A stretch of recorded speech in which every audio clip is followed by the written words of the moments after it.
once again to have the president and founder of the National Action Network, the Reverend Dr. Al Sharpton.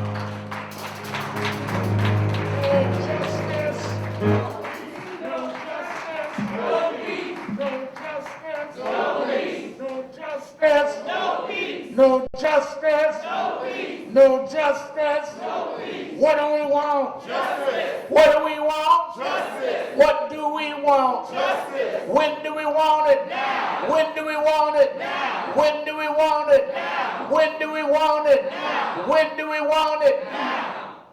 Fist bump the person next to you, tell them you love them.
Saturday Action Change Ensemble. Give them a big hand.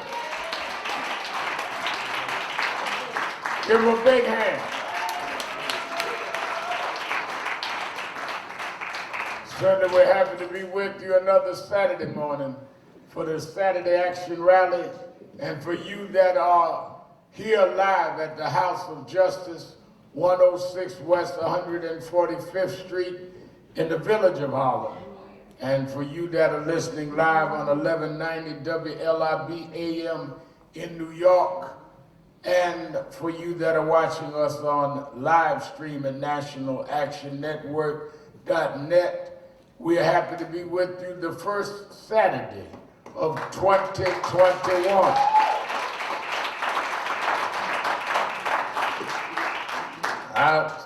Certainly, let's give a hand to our presider, Attorney Michael Hardy, our musical director, Minister Tyrone Richardson, and give a hand to our inspirational speaker this morning, the Reverend Douglas Williams, Zion Hill Baptist.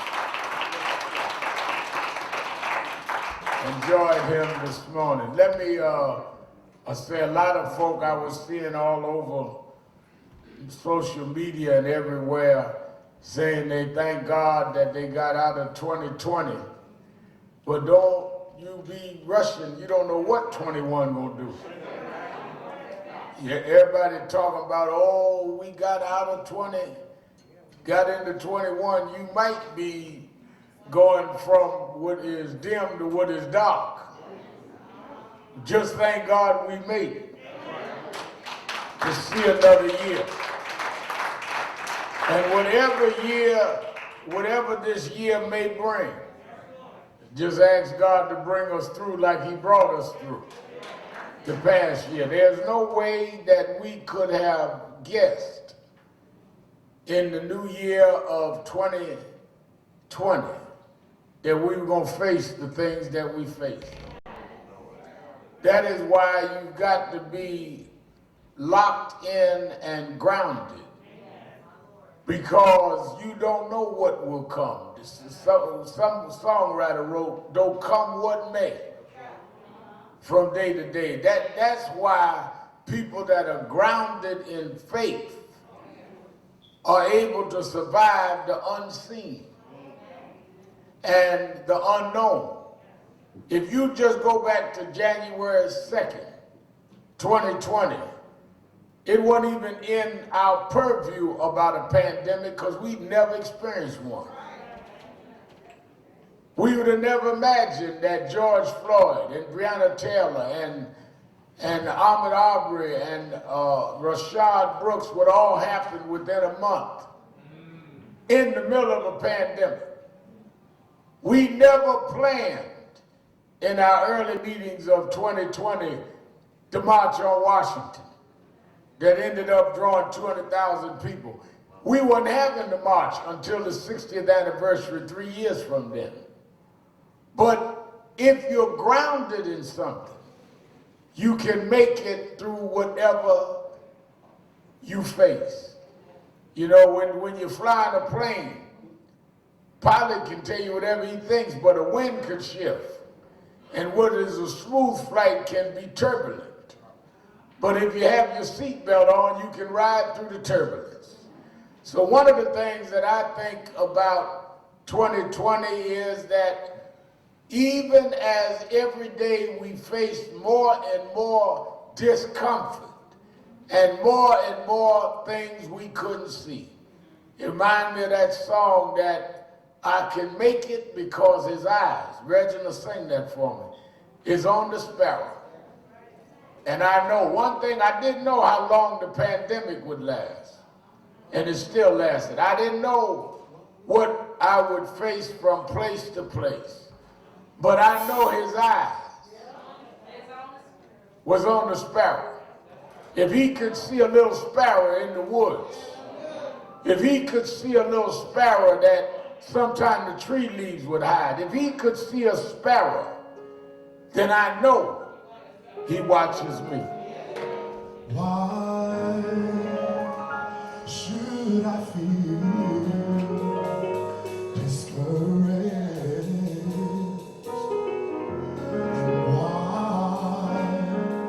Should the shadows come? And why should my heart be lonely and low?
We have faced already, as we enter this new year, we are facing so many challenges.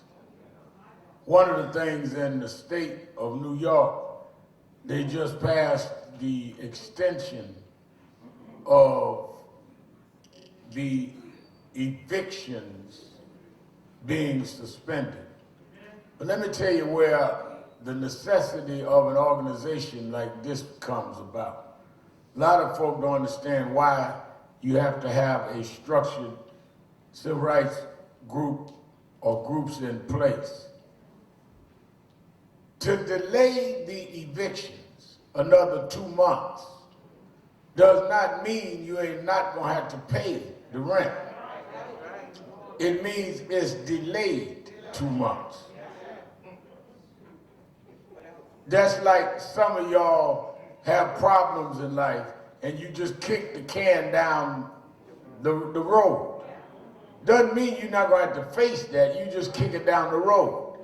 Now, what's going to happen, let me explain to y'all why y'all are going to need NAN and other groups more than ever. Hazel Dukes and all of us more than ever. What's going to happen is that you're going to build up an amount of evictions that unless we are able to press in the legislature, people are going to be stuck with owing 5, 6, 7 months back rent, that many of them will not have the money. Which then means you're going to intensify evictions. Progress ain't that you didn't get evicted in January, you get evicted in April. You still evicted. Evictions will lead to more homelessness. Homelessness will lead to more overcrowding homeless shelters.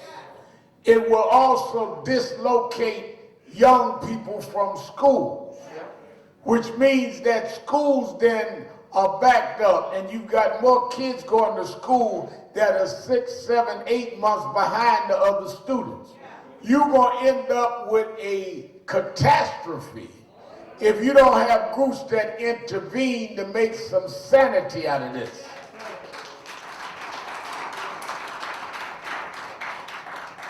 See, one of the things about being involved in movements is you got to be able, if you're going to be an activist, less known a leader, is you got to be able to see down the road and see the curve coming before you get there. I'm telling you that as we are headed into this winter, we're going to come out of this winter in a very serious problem.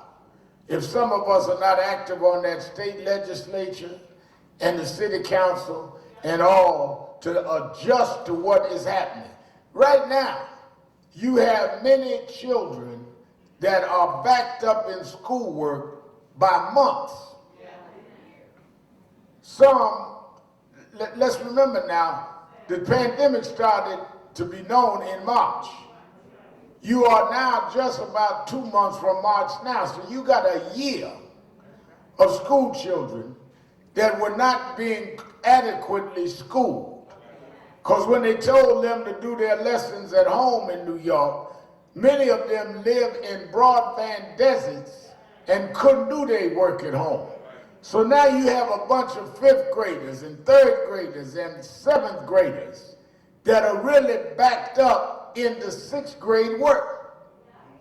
What are you going to do with them when the pandemic passes and they're going to compete on these ARs and all these tests, standard tests, with kids that kept learning while their learning was stopped, halted, or suspended because they lived in broadband deserts? How do you make up for that?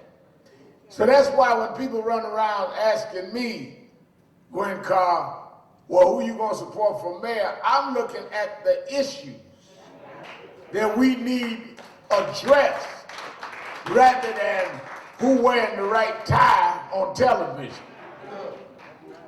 Because whoever becomes mayor gonna have a whole lot of mess they inherited that they had nothing to do with. Dr. Fauci's out there saying now, the worst is yet to come. Fauci's saying January may be the worst that we've seen. And you run around talking about, ooh, whippy, we got out of 20. And you might have got out of the frying pan into the fire.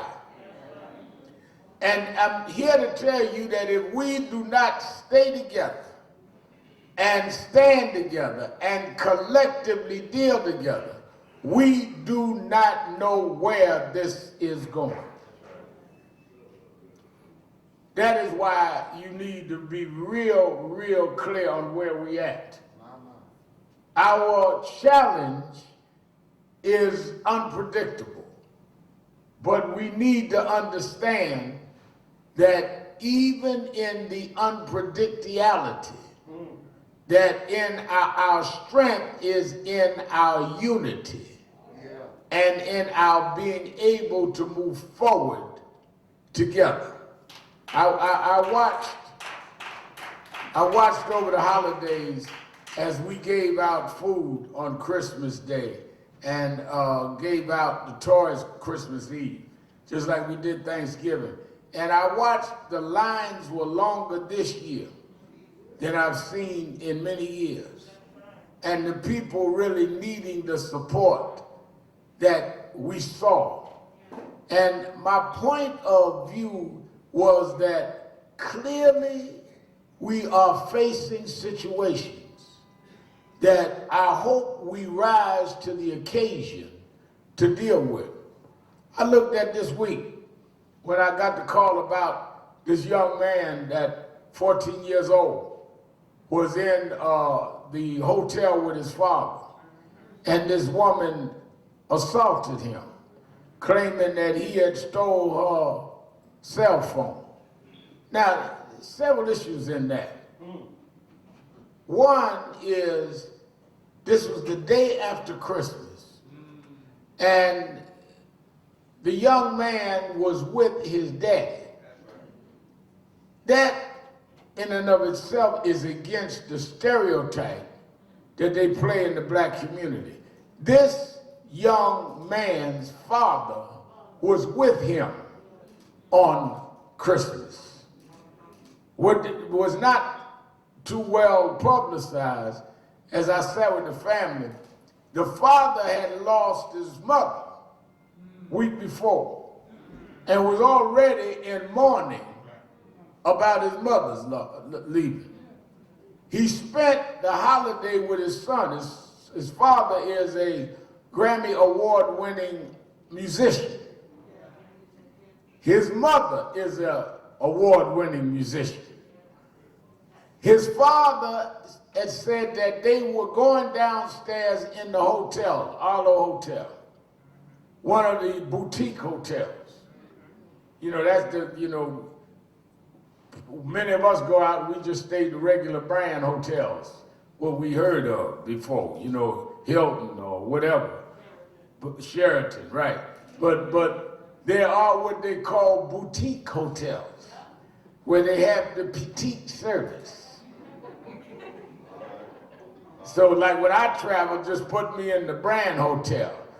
But when Ashley travels, she wants the boutique hotel. Yeah, nobody know where they are, but the boutique people. That's one of them hotels. So it's in Soho, which is the area, the trendy area. I want you to understand where this is now, because we go by what trends. This new social media thing got everybody on what's trending. Acting like what's trending is different from the other stuff. So you in the trendy part of Manhattan with a boutique hotel. So you think all of that would be removed from racism. These are the artists. These are the avant-garde crowd. Yet, this woman looks at this boy and profiles him that he must have taken her cell phone. The boy didn't even know what she was talking about. His father tried to intervene, and she demanded to see his cell phone. Now, where it becomes even more egregious is the man that handles the hotel on duty did not support the man and his son who were patrons of the hotel. You stay in a hotel, you're supposed to take care of your patron who's checked in the hotel. He jumped on the woman's side. Yeah, show your cell phone. Then she got in a scuffle because they're going to walk away. She grabs the boy, demanding she have access to handle this cell phone. Come to find out, after the hustle and the tussle, later that day, an Uber driver brought her cell phone to the hotel. That her cell phone wasn't stolen at all. She lost it in the Uber car. But in the midst of a racist flash, you go for whatever is your instinct. Now, the reaction was from the hotel, well, just let it go.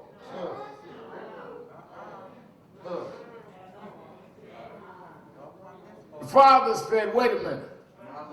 I demand an apology. I demand we know what happened. I'll just let it go. That's when the father put out what he had videotaped on social media. When he put it out and he reached out for Ben Crump, who then reached out for me, it was because so many people have gone through similar incidents that it resonated. And I told them, I said, let me explain something to y'all. In New York, just several years ago, we went through a similar situation in Barney's department store. Many of y'all remember, National Action Network fought the shop and frisk fight. Barney's was following folk around the store, then others was following around. And we ended up having the department store heads meet right here. Attorney Hardy and them dealt with for many months where we would monitor, where they would put up the signs in the store that you could not, we had this as an agreement with the retailers organization, that you could not profile people. Shop and frisk. Well, this is now the next step. Lobby, hotel, and frisk. We immediately called the district attorney, Sarvans, and I asked him, I said, you need to meet with the mother and father. I'll come to the meeting, but you need to hear what they feel as you go through this investigation. Because this investigation needs to be serious and need to be expedited. He said, I'm out of town, let's set up a Zoom meeting. Then he called back and said, I'll come back to town. And that's when we had the press conference and then went and met with the DA. We are going to stand by this young man and his son and the whole family.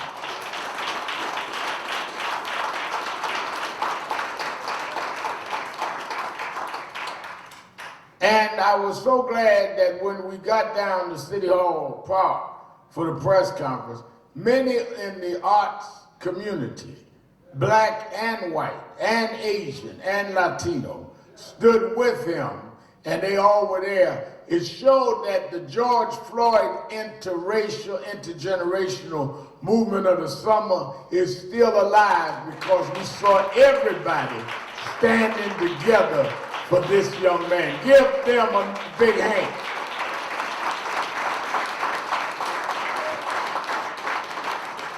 I think that we've got to be very careful and deliberate to embrace the fact that more and more, like Brother Dawson spoke this morning, more and more people are willing to stand up in the white community and say right is right, wrong is wrong.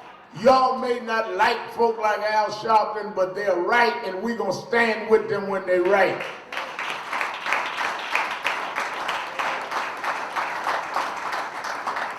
Don't be so insecure that you think you got to be isolated. I've never believed in self-segregation, where we feel that we dilute ourselves if we have coalitions. You don't dilute yourself. You strengthen yourself as long as you ain't got to give up who you are. What I'm about. I'm going to be Al Sharpton, whatever I do. Now, if I got to adjust myself to coalition, that ain't coalition, that's co-option.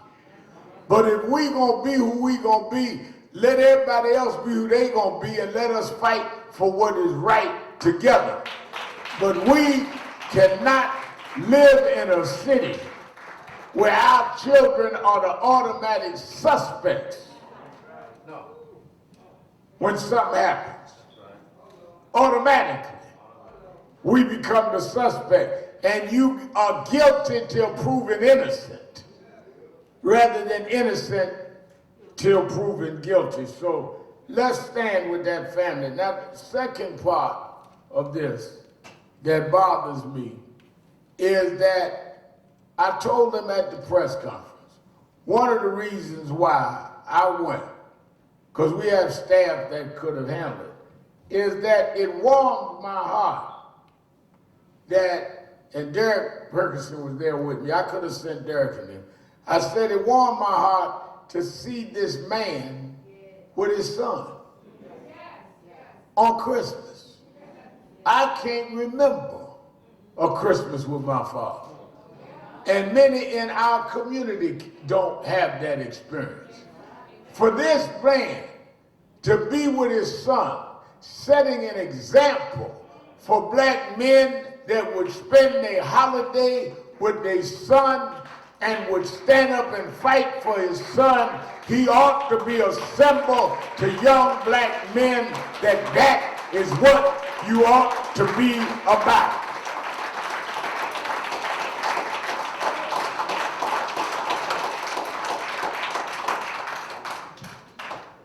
So I thank him for that example. And I thank him for knowing and showing what it is that we should be about. Let me also say, and we're getting ready to go on impact, I also want to say that as we deal in New York with this vaccine distribution, one of the things that we've got to deal with is that we need to be extremely careful that we don't get so self-righteous that we not deal with the reality of the things that we face. I'm hearing those that are for the vaccine that don't want to hear nothing else. Those that are against the vaccine don't want to hear nothing else. I'm telling you that we are in an unprecedented time. Let's welcome our Impact family watching all over. We are in an unprecedented time as we are now at the first Saturday of the year. 20 million cases, 20 million cases in New York. I'm sorry, in the nation, 20 million cases. 300 and just about 350,000 people have died. We need to be sure of the vaccine, and we need to be sure of your conspiracy. I keep having friends sending me conspiracy theories. I keep having others on the other side. Let me tell you something, with people dying, the rate they're dying now, I don't want to hear no guessing about nothing. Reverend Al, did you hear this? No, I don't hear nothing but something that's going to stop this. All my friends with a conspiracy can tell me the questions, then find what is the answer then to stop this pandemic. I'm not going to take it. Fine. Then what should we take? For we're dying. Disproportionately black. So you got to have more than a theory. If you got a black woman, Dr. Kizzy Corbett, who was proud of making the vaccine and she say it's safe. Show me where it's not safe, and if it's not, show me then what else we need to be doing. But don't tell me just stand there and play Russian roulette with the lives of my family. Well, right now, you know, they could be setting us up to kill us. And they could be setting you up so we won't do what we need to do so we'll die with the pandemic. Try that conspiracy. Maybe they're using you so everybody else will get the vaccine but us. Maybe you part of a conspiracy. We all can talk conspiracies. They already are not distributing it in our communities. Maybe you there to help make sure we don't get none. Hello.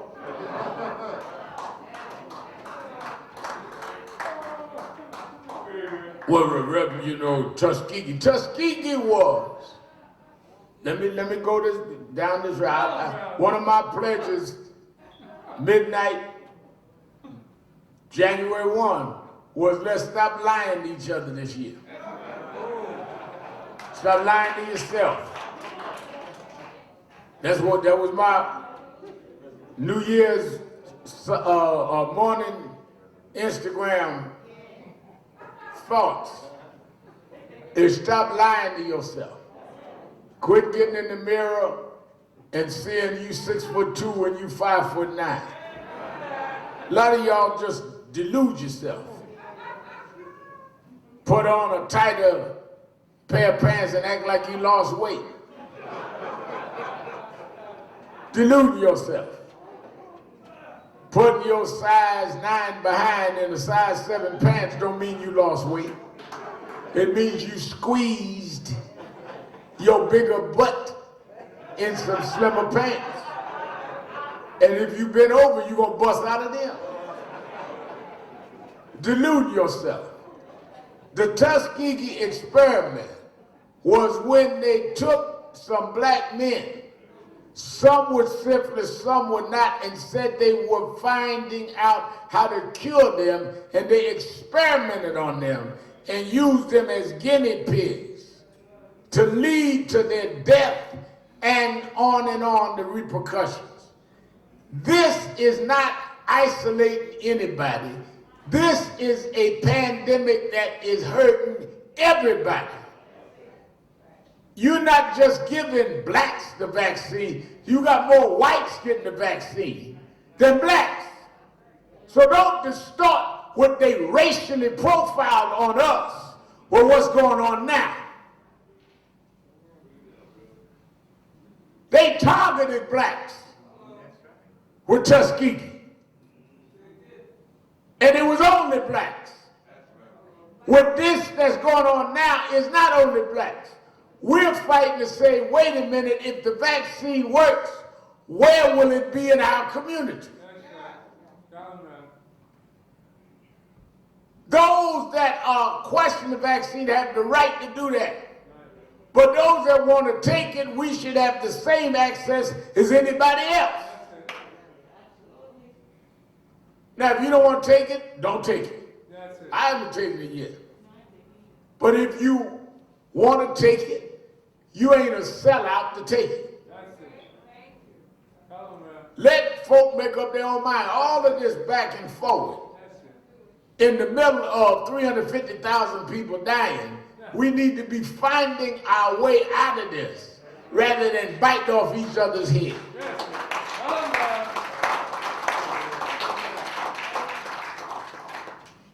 That's why I'm telling y'all that we need to be real united this year. But we know what we're facing. We got a president that in his last 20 days ain't no telling what he's gonna do.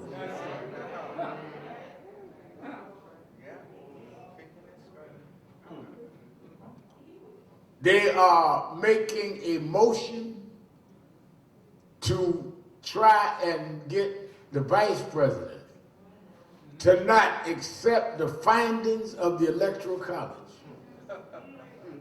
I mean, this is unbelievable. I mean, Trump is so bizarre that we act like all this is normal stuff. They are literally going to, when they go for the vote the 6th, it is a matter of legal tradition that after a presidential election, the Electoral College vote is brought before the Congress by the vice president, and they read the Electoral College vote, it's accepted by the Congress, and then the new president and vice president are certified as president-elect, vice president-elect, and you go on the next couple of weeks to the inauguration. That has happened all through American history. Now you got Trump, who lost by several million votes. More votes than Hillary beat him last time, but the Electoral College was this time on the side of where the popular vote was. You gotta remember now, Biden got 307 Electoral College votes, and Trump saying it's a fraud. 309 Electoral College votes. He said it's a fraud. Well, Trump got what, 307? 230. Yeah. No, I'm talking about in 16. He got this 306. He got less than Biden. But that was a victory.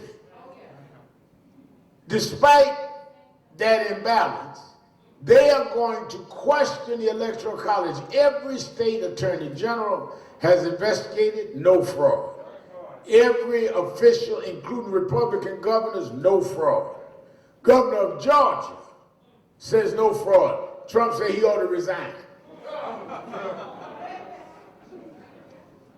Anytime you got somebody so narcissistic, so in themselves, that truth don't matter, they become a dangerous person. If it doesn't serve them, they are a dangerous person. Trump is going to try and make a lie the truth, because it's about him. Now, don't just look at Trump. Some of y'all got people in your life that are so consumed with their self-delusions that they try to make the truth a lie and a lie the truth. That's bad. But let me tell you what's worse. You sitting up there going along with it.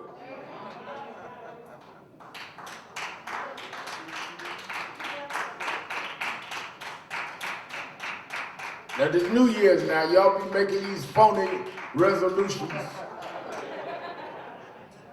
You need to really take a look at yourself. Why do you sit up and co-sign stuff that you know is a lie? My Lord.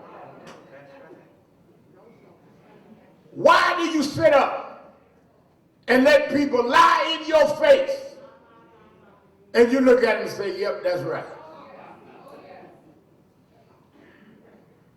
I can't stop you from lying, but I can certainly stop me from agreeing to a lie.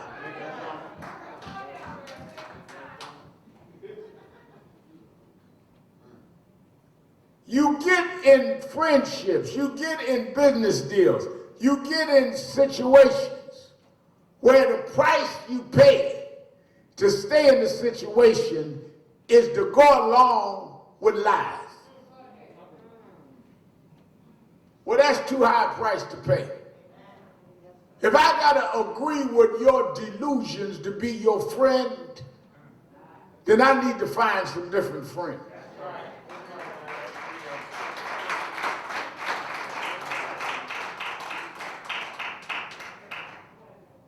Why do you do it? Because you're too weak. I'm bringing home, y'all want a New Year's message. Here it is. Rev Williams got you happy. I'm getting ready to get in your case. That's why we had the inspiration speaker first. I want y'all to live this year clear-sighted. You are too weak to correct the truth in your presence. You ain't got to be belligerent. You ain't got to be ugly. You ain't got to cause all kind of... All you got to do is say, wait a minute, that ain't true. I ain't going with that. All my life in the movement, Attorney Hardy and I talk about it all the time. We've had issues because people think that because they say something loud, that we got to go along with it. Well, brother, this is the way it is. No, it ain't going to be that way for me. But it's the way we feel good. I don't feel that way. Your strength is in knowing who and what you are and what you stand for. If you got to go along to get along, then you're weak and not about nothing.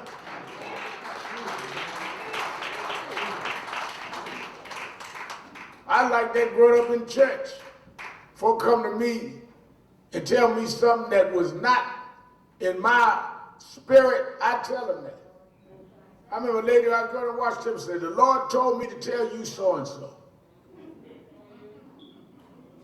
I said, let me ask you something.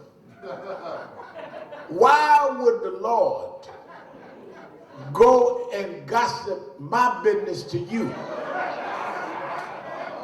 when I get on my knees every day and talk to the Lord? Why wouldn't the Lord tell me? Why the Lord go past my house and go tell you my business?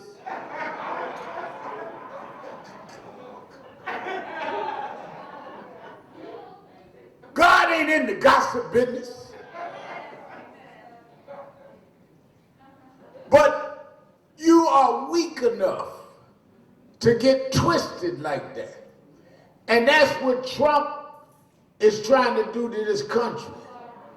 Is have Biden operate under the doubt, under the shadows that he's not legitimately elected. My Lord. The setup is that if they can make him illegit as president, then it justifies them blocking everything he tries to do in the Congress. There's a method to the madness now. If you shouldn't be president, then if you come back with the Affordable Care Act, we shouldn't vote for it in Congress because you're not legit, and anything you do is illegit. And if you bring things with voting, that's illegit. And if you bring things with police reform, that's illegit. To illegitimize the election is to put the whole country on hold until 2022, and then they bring the Congress back in, and they sweep into 2024. There is a method to this madness, which is why I'm telling you that we've got to stand up and speak the truth no matter how bold the lie is and how many people buy into it. You've got to stop the lies in mid-sentence. My Lord. And the best way to start is in your personal life.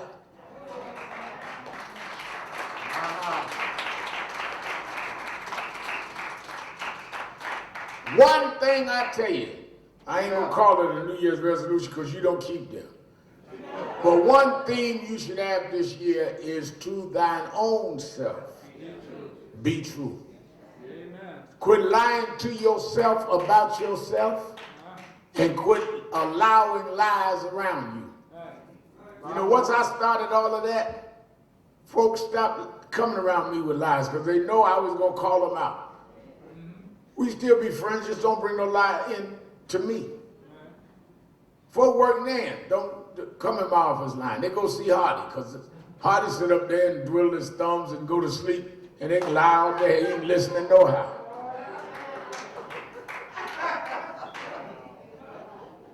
So they ask to see Hardy, because they know don't bring no lie in my office. Because I'm going to say, what'd you say?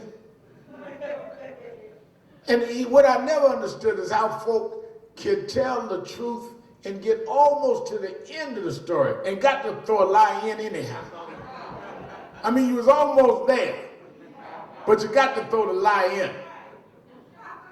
Just comfortable with lying. Some folk lie so much till they just don't feel like they've talked right till they throw a lie in. They got a lie test. You know, some folk got a lie test.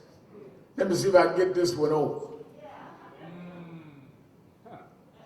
Be true to yourself in your politics and in your personal life.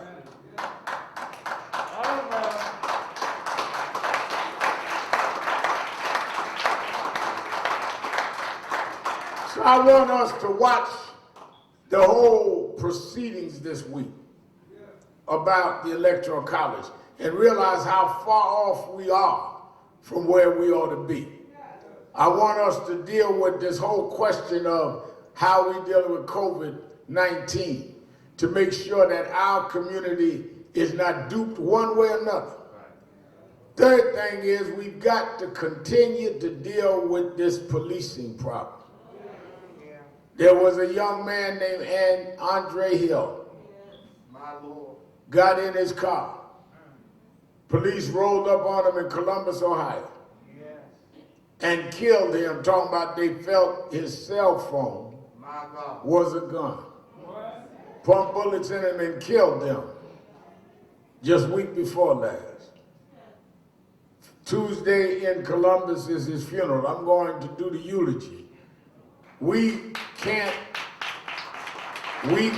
stop fighting for police reform until we change the federal laws on policing and see police go to jail if they break the law. When we had that march, 208,000 people, August 28th, it was to pass the George Floyd Policing and Justice Act and the John Lewis Voting Rights Act. And that is what we are going to keep on Biden and Harris and this new Congress about, is to change the law, enforce the law. Police should not be above the law.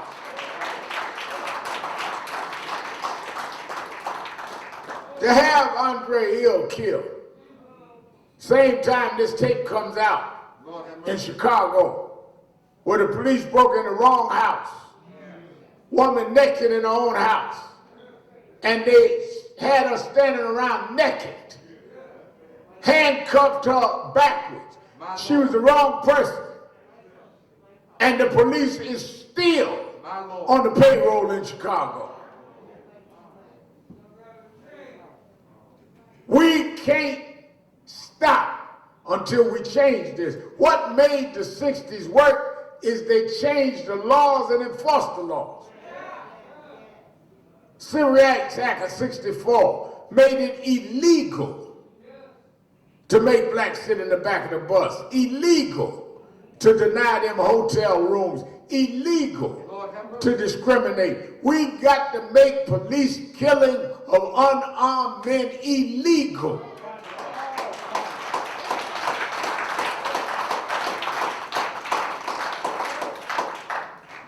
That's the goal. Oh, Reverend, we had more protests last year than we ever did. We did. We had more intergeneration. We did. But it must lead to changing the law. It can't be the cosmetics. The man in Columbus called on the policeman to be fired. The police chief fired the policeman Ain't that good, Reverend? Yes. But when you kill somebody, you should not lose your job, you should lose your freedom.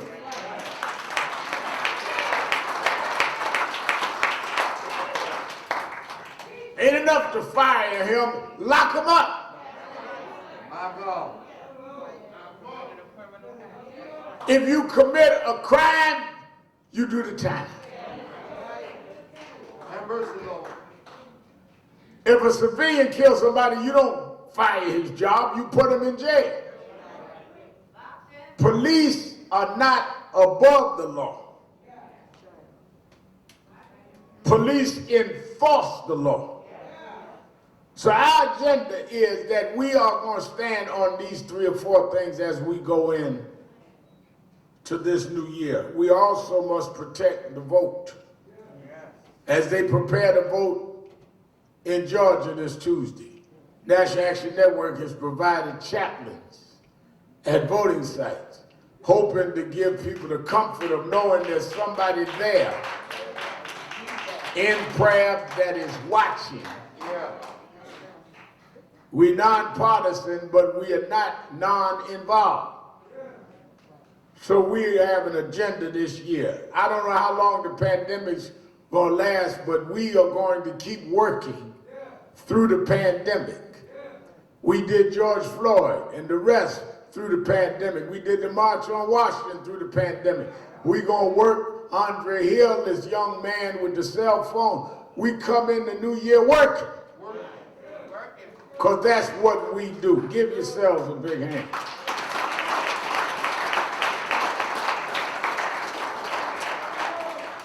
Now let me give you this and I'll let you go. Yesterday was January 1st. Don't miss on the fact that January 1st is a different day for African Americans. January 1st is the day that Lincoln had to fulfill the signing of the Emancipation Proclamation. I was explaining to some people on a Zoom call yesterday, the reason why watch night service is different in the black community than in a lot of other communities is Lincoln had signed, Civil War going on, fight about slavery. South and the Confederates were fighting to maintain slavery because that was the backbone of their economy. Yeah. And they became wealthy by being able to work and produce cotton and tobacco and not pay the wages of the workers. Anybody can become rich if you don't have to pay your workers. The North was fighting against that. And they finally were about to be defeated. And they convinced Lincoln to free the slaves, to join the Union Army. And he freed the slaves only in the South. Yeah. He did not free the Northern slaves. He only freed the Confederate state slaves. They joined the Union Army and backed General Robert E. Lee up, and they won the war. He signed the proclamation saying, as of January 1st, 1863, the slaves in the Confederate States would be free. January 1st, Yeah. the night before, December 31st, was when the slaves had watch night because they wanted to see the clock strike 12 to see if Lincoln's promise would be kept. Go back in your mind, visualize in your mind. They did not have watches then. They did not have clocks then. They had to gather in the rare places that there was some way of telling time so they could collectively know that the clock had struck 12 and you could walk off the plantation. Yeah. That's what Emancipation Day is for us on January 1st. It should remind us that we had to wait on a proclamation to free us from chattel slavery in this country. That's why I reminded people when we had the march last year that when Dr. King and others went to Lincoln Memorial, August 28, 63, the reason they went to Lincoln Memorial, not to the Washington Monument, not the Jefferson Memorial, is because it was Lincoln that promised that we would be equal citizens and promised to compensate for what we faced. Yeah. Washington didn't promise us nothing. Washington was a slave master. Jefferson didn't promise us nothing. He was a slave master, had children with his slaves. But Lincoln promised. Read Dr. King's whole speech. You promised, he said. And he said 100 years later, 1863 to 1963, we still are not free. Yeah. A lot of folk quote King, won't read King. That was the historic significance of the 63 March, is it was 100 years to the date exactly of the 1863 proclamation. Yes. We come out of that King movement, National Action Network. Now, run me right through to the Bible. We talk about that we worship the God of Abraham, Isaac, and Jacob. All right. Stay with me, Reverend Williams. We're going to tie this right back in to the emancipation. Yes, sir. Yes, sir. I know y'all think because I hang out with Hardy, I'm old and lost my place. I'm getting ready to tie it all back together.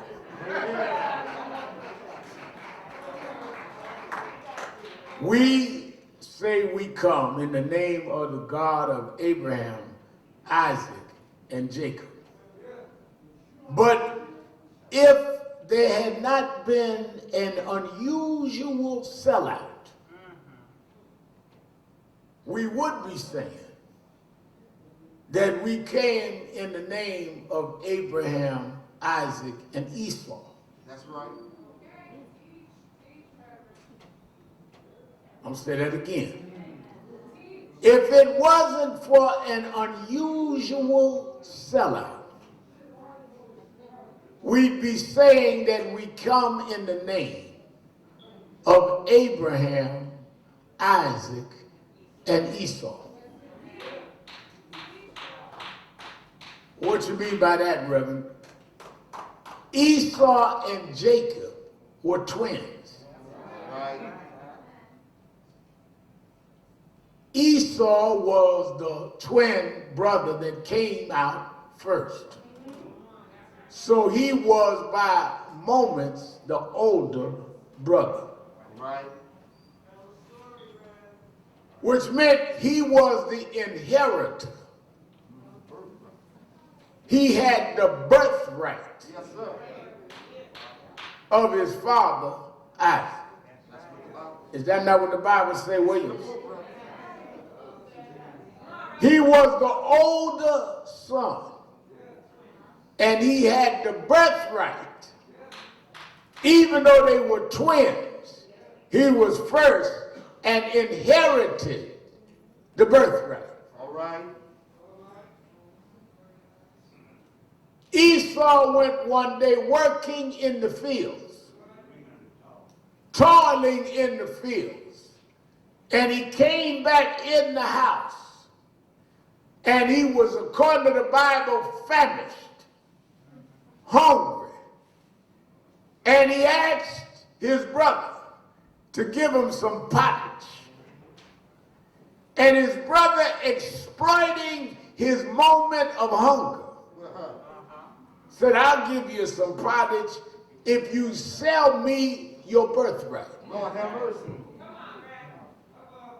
Am I in the book? You in the book? In a moment of desperation, just to get some pottage, Esau sold his birthright to his brother and later tricked his daddy into giving him the blessing that he was supposed to give his brother. And Esau sold himself out of his birthright for a mess of pottage. My Lord.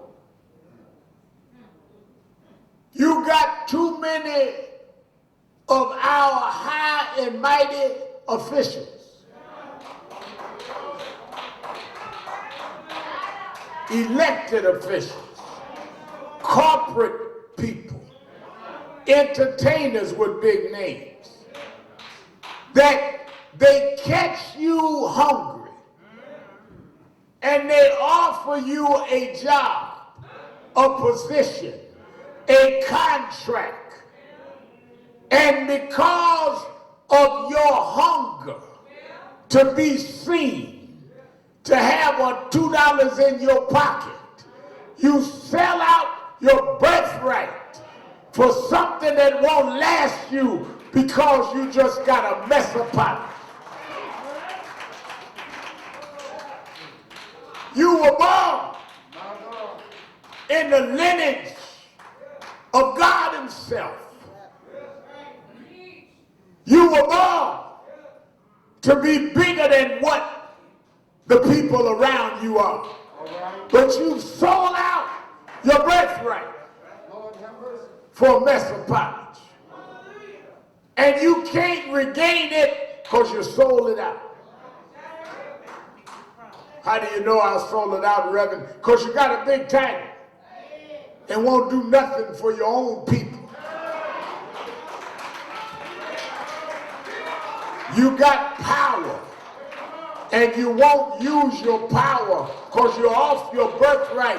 You don't even know what you got. You got millions of people following you on social media and you ain't talking about nothing but yourself.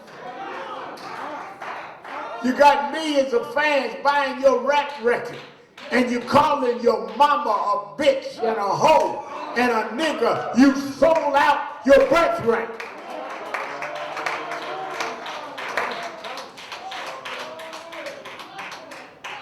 When God made man, he carved out the clay.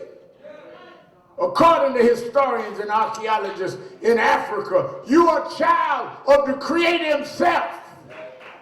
But since you're sold out for some pottage, you're standing up now with your pants down, showing your drawers, calling yourself a nigger, because you sold out the birthright of the royalty that's in your veins.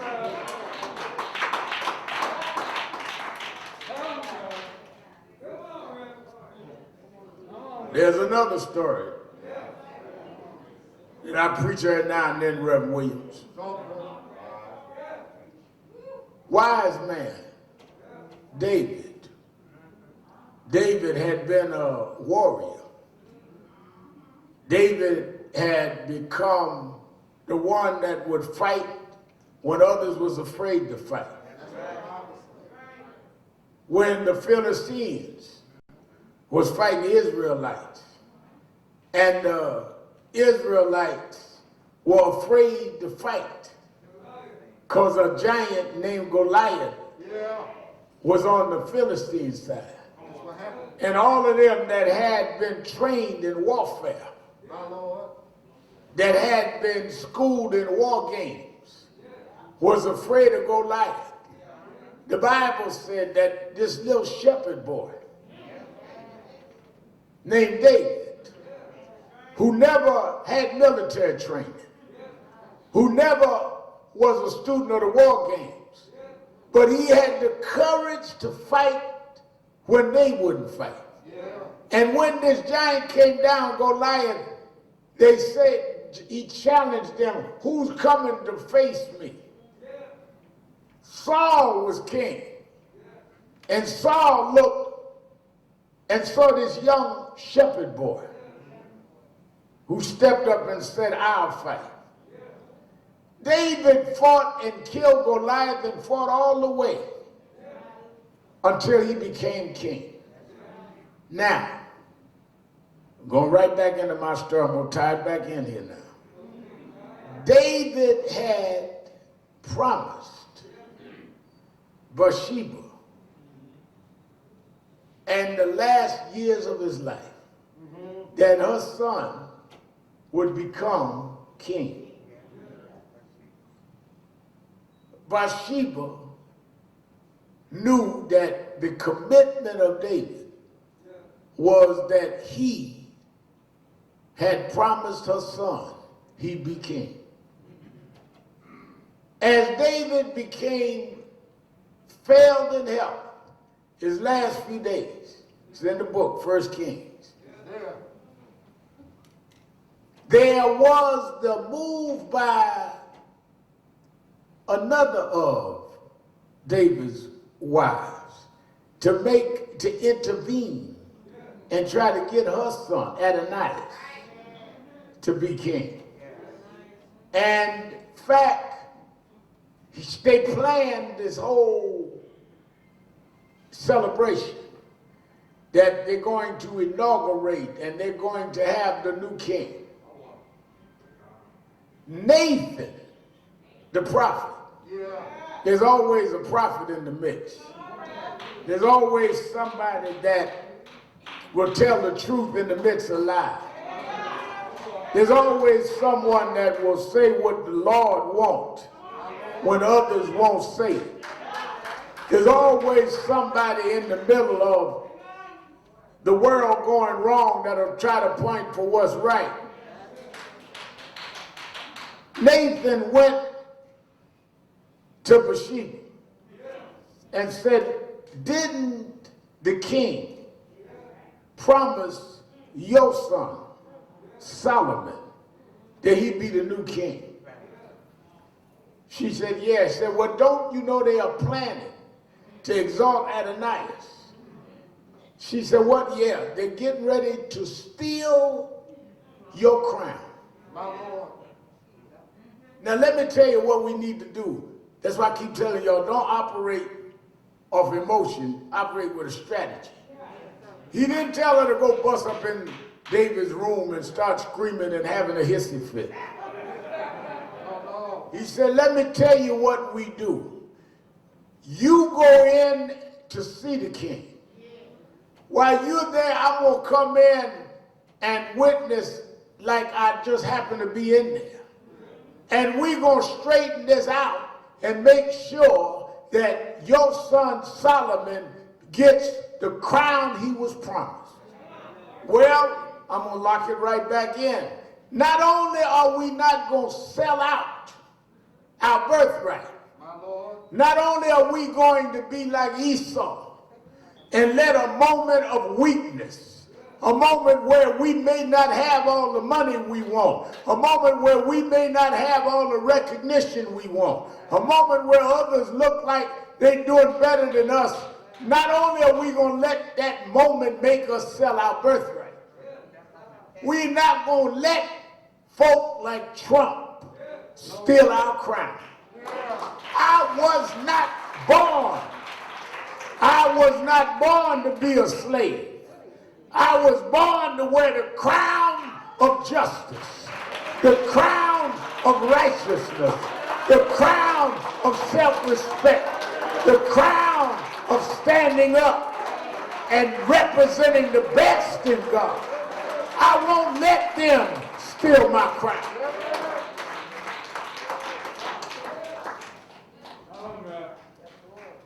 It begins with stop lying to yourself. And it ends with knowing who you are. When you know who you are, you don't have to sell your soul just because you're going through a bad stretch. When you know who you are, you don't have to let others steal your crown. Because what's yours is yours. And somehow, somewhere, you got to let the prophets tell you that you got to make these moves to claim your crown. In my life, I've had to fight many battles.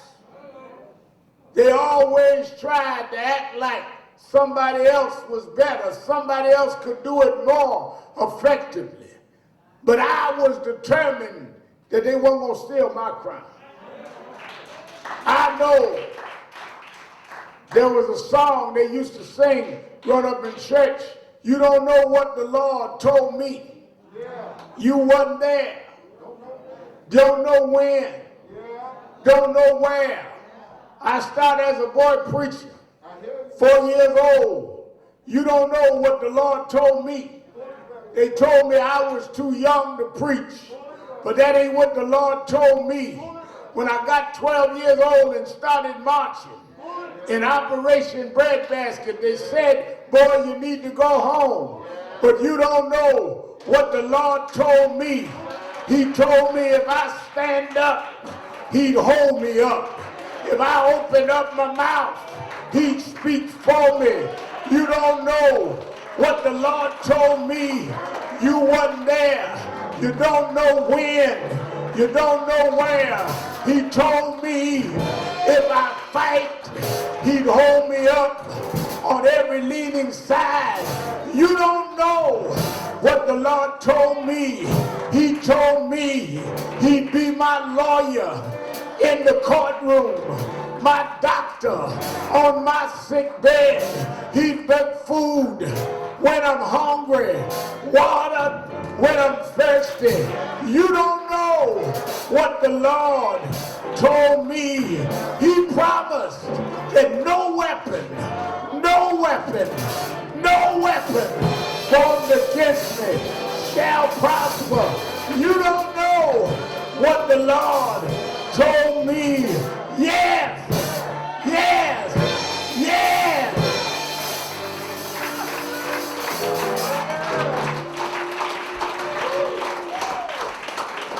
I enter this year knowing what the Lord told me.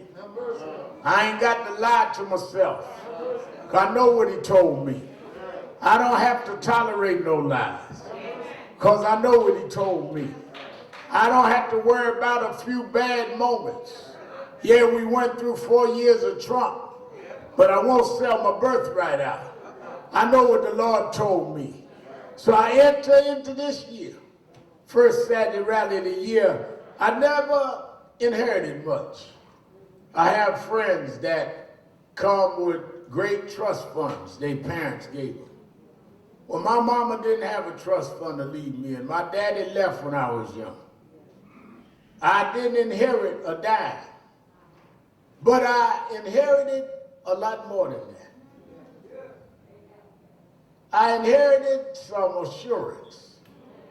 Songwriter called it blessed assurance. Jesus is mine. Oh, what a foretaste of glory divine. Nobody left me no money, but I'm an heir. I'm still an heir. I go to these big meetings and they say this is the heir of this family and the heir of that family. Well, I'm an heir too. I'm an heir of salvation. It was purchased by God. I got my birthright papers. I was born of his spirit. I've been washed in his blood. I don't know what you read about me in Wikipedia, but this is my story. This is my song, praising my Savior all the day long. Blessed assurance, Jesus is mine.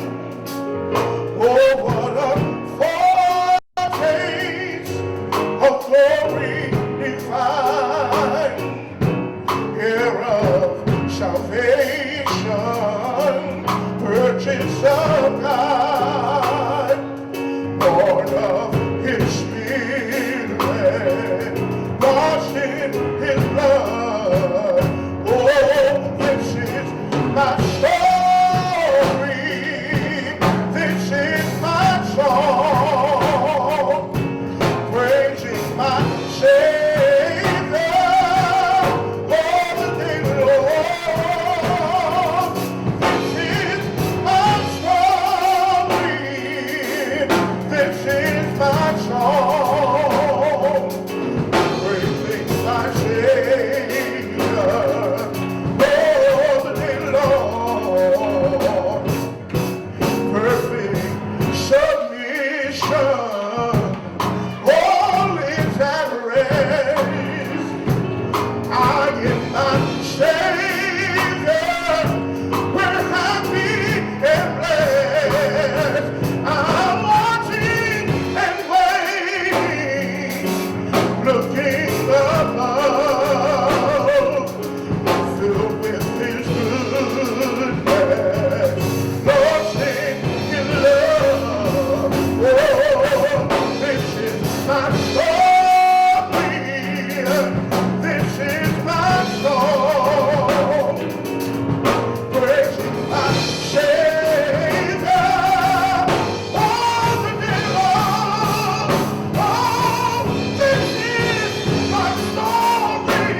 Everybody's singing.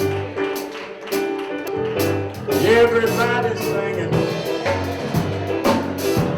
Everybody's singing.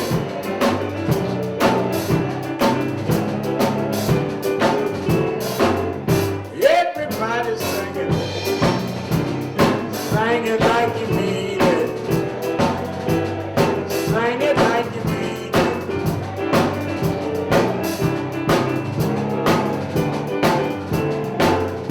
Everybody's singing. Everybody's singing. Everybody's singing.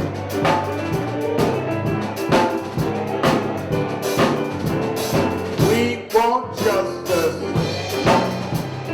We want freedom. Got to have justice.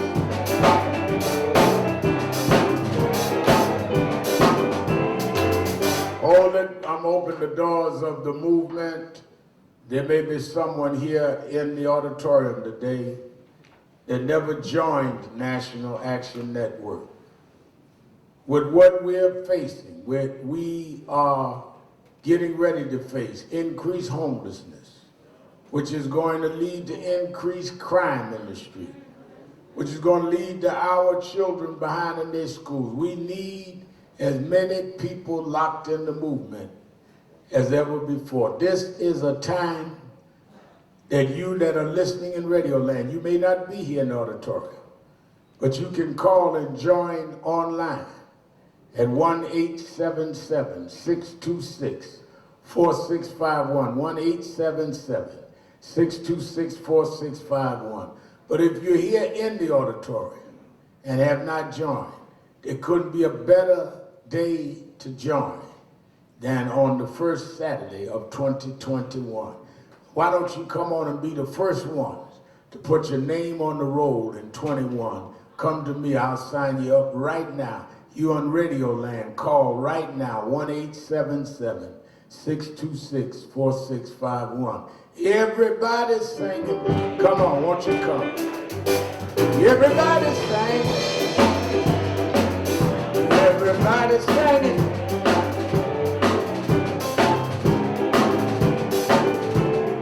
Sing it like you mean it. Sing it like you mean it. Sing it like you mean it.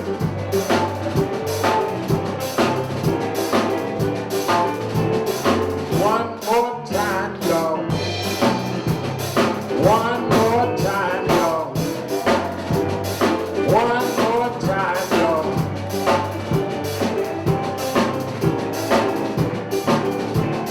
Singing for justice. Singing for freedom. One more time, y'all.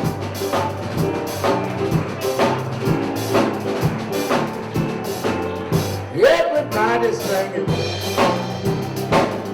Everybody's singing. Everybody's singing.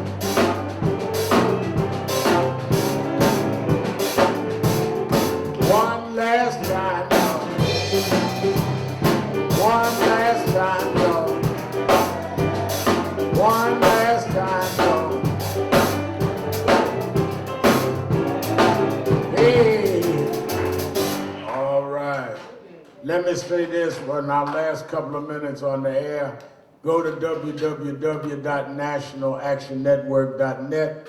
I want you to take our survey.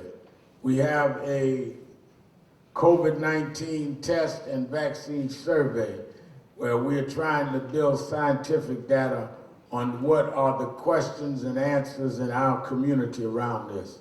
Go to nationalactionnetwork.net and participate in our survey.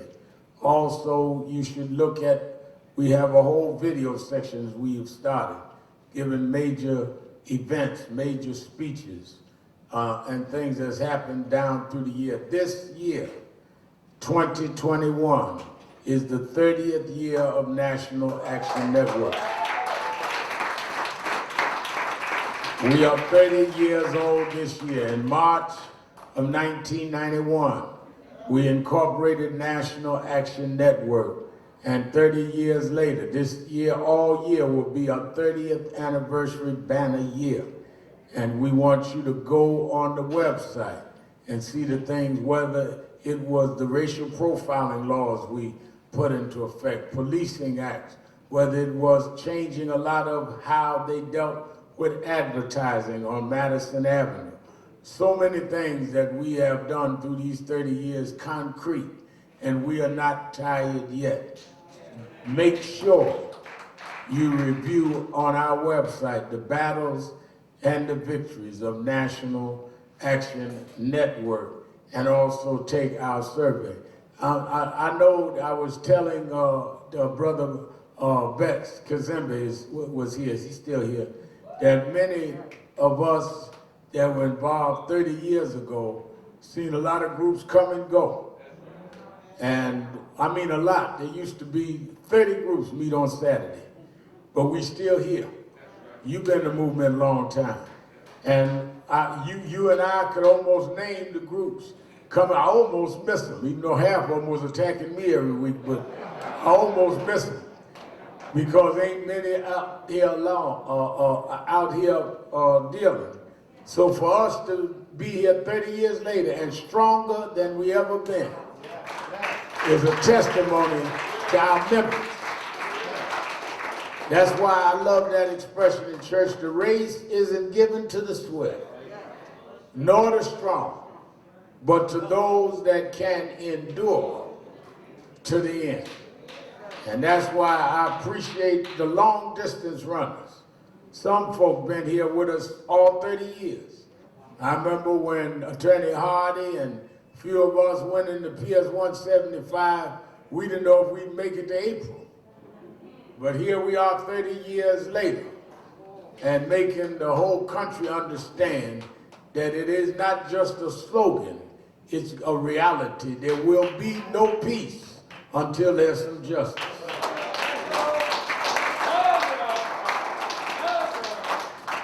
All right, let's raise our offering.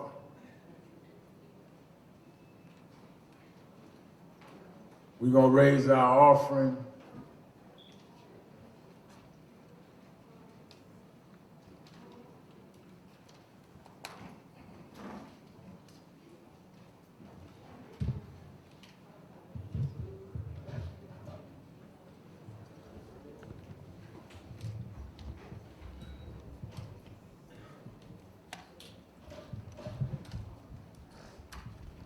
Stay in touch with the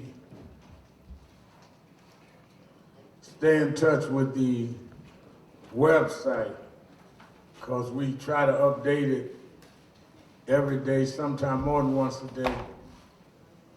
We are expecting this lady that filed this false report. They now have identified her. We expect them moving on her. We will flash when that is. The family will reconvene with us at that time.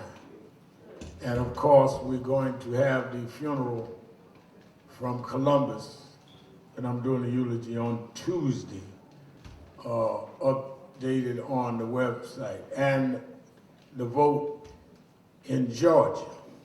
So stay connected to our website. A lot going on, and we need to do it together. All right, I want everybody to give to the best of your ability. I need about 10 people, and give $100 or more to come quickly. 10 people. Guardians, $100. I see Minister Gilchrist, Winston Gilchrist, $100. My friend and brother Pappas, $100. Good to see you. Women, no, he giving 120 twice, $240. Brother Pappas. Membership, $200. Lloyd Williams, $100. Bertha Bell, $100. Sabuna from Mount Vernon, $100.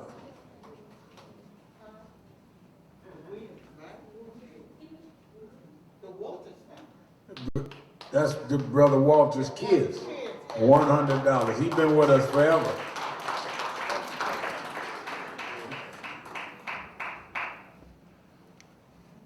Minister Carolyn, $100.